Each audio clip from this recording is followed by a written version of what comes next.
Hello my loves, what is up and welcome back to my channel. Hope you're all doing well, having yourselves a good day. We are sitting down today and doing our payday routine. It has been probably, I want to say like 18 months since my last one.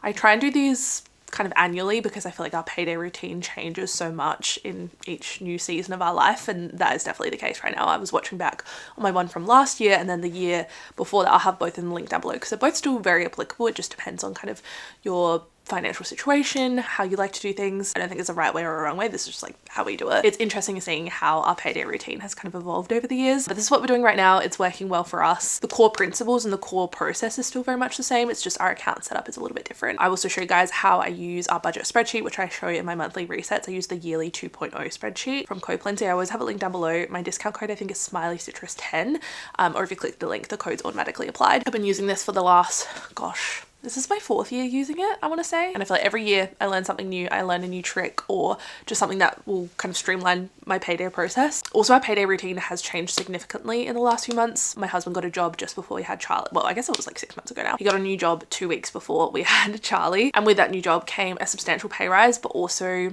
a new pay cycle. He gets paid monthly now. So that has definitely shifted our routine a lot. And if you're new here, I do social media content creation full-time as well. Influencer, for lack of a better word. I try and avoid saying that at all costs because I feel like there's a preconceived idea of influencers, but I guess technically that's what I do. I upload here on YouTube. I've been on YouTube for 15 years now, which is crazy. Always as a hobby, and then like a couple years ago I went full-time with it. I also am on Instagram and TikTok. I do a lot of short form content about personal finance, budgeting, and then like share my life as well. I feel so lucky to have this incredible community. You guys just have the best advice or just such great support. So yeah, truly feel so lucky that I get to do this as a full-time job. And also, transparently, the social media world is very lucrative.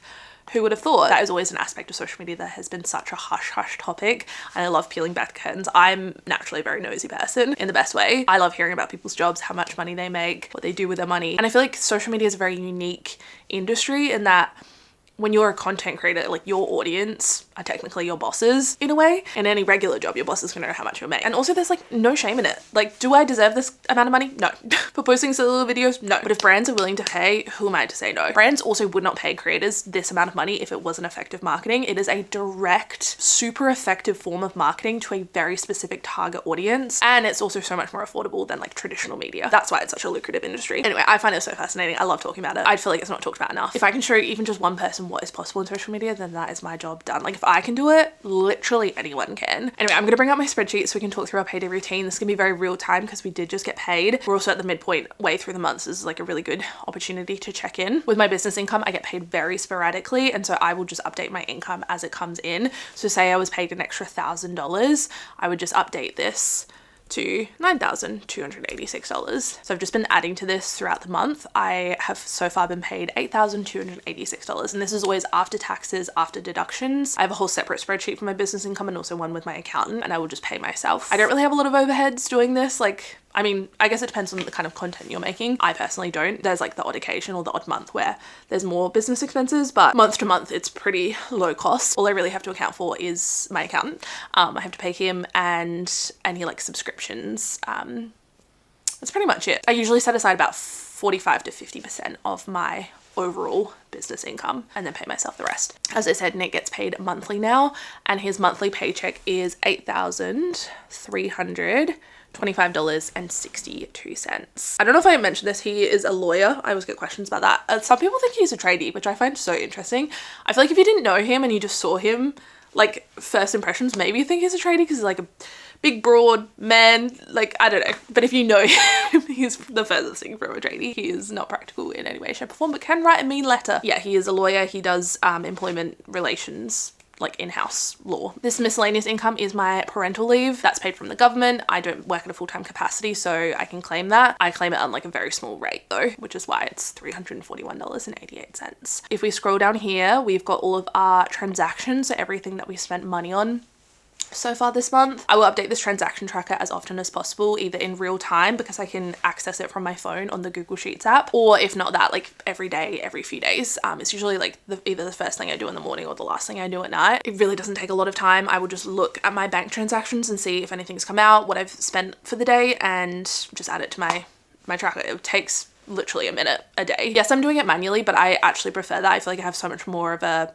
grasp on my finances when I'm manually inputting everything. It really makes me evaluate if that was a worthwhile purchase or not. It also means I'm seeing my finances in real time. I can see I have X amount of money left to spend. Maybe I need to reel in the takeaway coffees that week. I've just done it this way for so long. I really enjoy it, and I find it, yeah, I feel in control, like a sense of control, even in times where I've had literally no control. Like before I went full time with my social media, I lost my job very unexpectedly. We were renting, we were building this house, so we had so many expenses. This spreadsheet quite literally saved me. It made me feel so empowered, and like, I don't know, just that sense of control is underrated. This is why I love the spreadsheet so much, and just knowing where your money's going. So taking into account all of our spending so far this month, we have $8,465.93 left to budget. Now with our account setup, we've started to do things a little bit differently just in like the last few weeks. Previously I had a bills account, so I would transfer a set amount every single month, which was around $1,371.98. I would transfer that straight into our bills account. That was for all of our monthly and quarterly bills. That worked really well for a long time,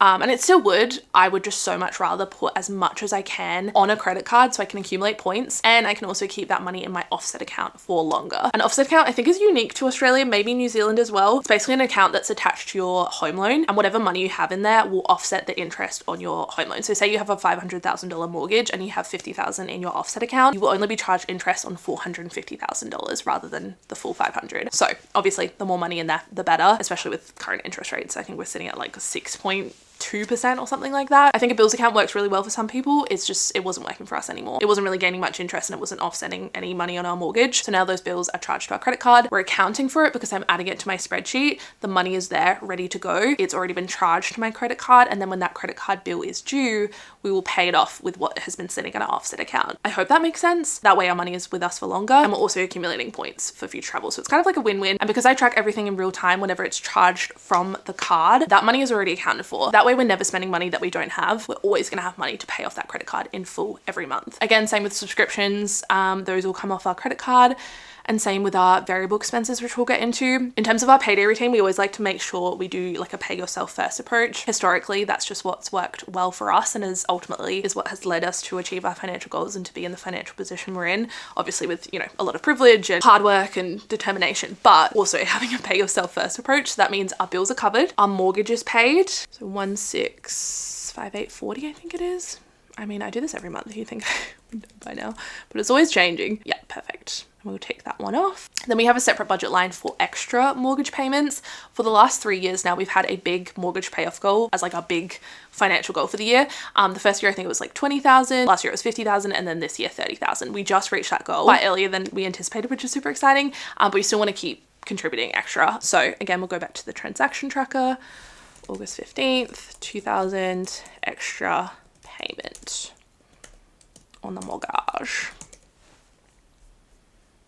Beautiful. And doing those first few things immediately ensures our bills are paid, we're paying off debt, and we're also working towards our financial goals. After that, anything extra is a bonus. And we also know whatever is left over is our money to spend freely. Again, similar to our bills account, all of our mortgage and any extra payments are still left in our offset account. Our standard mortgage payments are just direct debited from there, and then any extra payments just remain in the offset account. We just like to label it, like we know 32,000 of that is for our house, it's for our mortgage payoff. And the easiest way that I track that is with this separate tab on the spreadsheet called Savings and Debt Tracker. All of these funds sit in that offset account, and this is how I track it. So emergency fund, we have $40,000 sitting in there. We have $6,619 for home stuff, $2,500 for gifts, $16,000 for travel, $37K as extra payments. This will also automatically update when we add and spend money from those savings. So again, I'll give you an example. I feel like I do this all the time, but I often get questions about it. For example, right now we are booking things for our Europe trip. So say I spend $500, I'm taking that from my travel fund because I've set money aside for that. I will label it as like transfer from savings. That will be automatically updated on here. You'll see, yep, it's gone down to $16,151. And then I'll go back to the spreadsheet and I will track how I spend that. I have a separate travel budget category and we'll say flights. That is automatically updated in the savings and debt tracker. So I never have to worry. It's always reflected. And this is literally like my saving grace. It's like our little money hub. That way we can have everything in one account, we can maximize our interest, but every dollar still has a purpose and it's all tracked in this. Like I know I'm not going to touch that $40,000 because that's for our emergency fund. Again, this might not work for some people. I think it really depends on your relationship with money. I do find tracking every dollar you spend and budgeting every dollar that comes in really gives that money purpose, and it's so much less tempting to touch or spend that money when it does have a purpose and there's intention behind it. All of these things have to align with your money goals and your money values. There's no point setting aside $10,000 for a future home if you really don't care about buying a house. You're always going to be tempted to dip into that money because that money goal isn't important enough to you. You have to have purpose and you have to have a why behind your financial goals. I think without that, it's pointless. Keeping that why at the center of everything you do, I think, is the key. If you find yourself tempted to spend $50 on a new shirt, asking yourself, like, do I really need that shirt? Is it a want? Is it a need? Is this going to help me get any closer to my financial goal? No, it just keeps you in check. Another cool part of our payday routine is setting money aside into savings. Let's see how much we have left to play with. $4,807.53. This is the amount we've budgeted for our savings category. So $500 in ETFs. So that's $500 we invest every single month outside of our super. That's just like our base bare minimum. Again, we usually invest a little bit extra. So I'll go down here again to the transaction tracker. August 15th, 500 ETFs. Now, it won't be exactly 500, but we'll set that as our maximum when I make that investment. I use the ComSec Pocket app at the moment. That's just a platform I started with years ago. It gives you different ETFs you can invest in. I just click the one I want. I don't really have much of a strategy behind it, which is probably not the best thing to say. Just kind of see what looks good, keep an eye on the market, and then set my cap at 500. When the transaction is actually made, I'll go back into my budget and update to what it is exactly, because it's never exactly 500. It just depends on the cost of the stocks and fees and things like that. Travel fund, I budgeted 2,000. I'm not too fussed on that, to be honest. Most of our trips already been saved for. This will just be extra spending money. We'll come back to that because that's not like number one right now. Then we have our sinking funds. So we have home fund, car expenses, pet fund.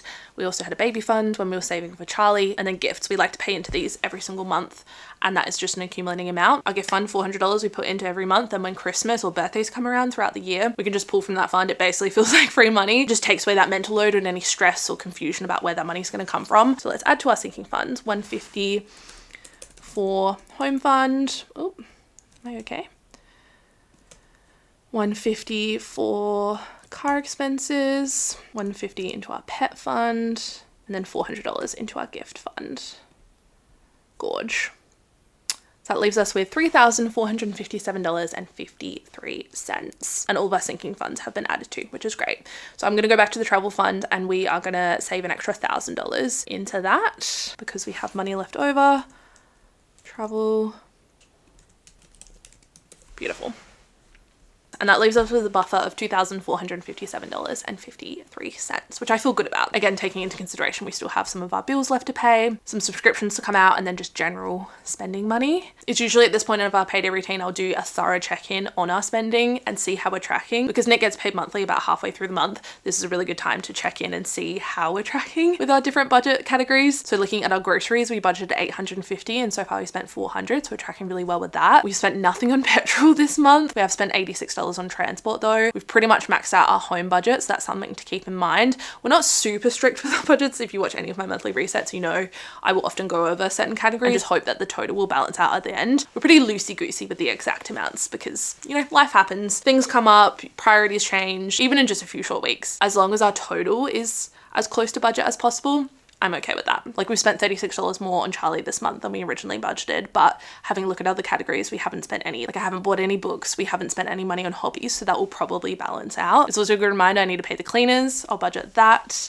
and add that to my transaction tracker. I'll make sure I transfer that after this video. Gorge. What else? Yeah, I'm pretty happy with our spending this month. The big spend was on miscellaneous. That was on my push present, my engagement ring upgrade. Isn't she gorgeous? I'm obsessed, you guys.